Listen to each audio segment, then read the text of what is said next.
पुढची बातमी, माजी नगरसेविका तेजस्वी घोसाळकर यांच्या ठाकरेंची सेना सोडण्याची चर्चा सुरू असतानाच विनोद घोसाळकर यांनी उद्धव ठाकरेंची भेट घेतली आहे। यावेळी त्यांनी आपण ठाकरेंसोबतच राहणार असल्याचं स्पष्ट केलंय।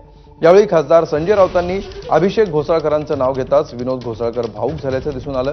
काही दिवसांपूर्वी तेजस्वी घोसाळकर या नाराज असल्याची चर्चा होती। या पार्श्वभूमीवर घोसाळकरांनी मातोश्रीवर जाणं महत्त्वाचं मानलं जात आहे। दरम्यान घोसाळकरांना अन्य पक्षाकडून फोन आल्याचं संजय राऊतांनी सांगितलं। खरं म्हणजे मला लाज वाटते भारतीय जनता पक्ष आणि शिंदे गटाची। याही परिस्थितीचे दोन पक्षाचे प्रमुख लोक त्या मुलीला फोन करून बरं का आमच्या पक्षात या, आमच्या पक्षात या, आमच्या पक्षात या, त्यांना लाज वाटली पाहिजे।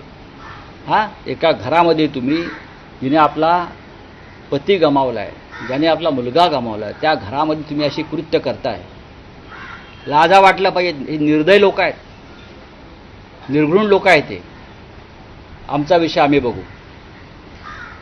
ते पक्षात आहेत, पक्षाबरोबरच आहेत आणि त्यांची सुनबाई सुद्धा पक्षातच आहे।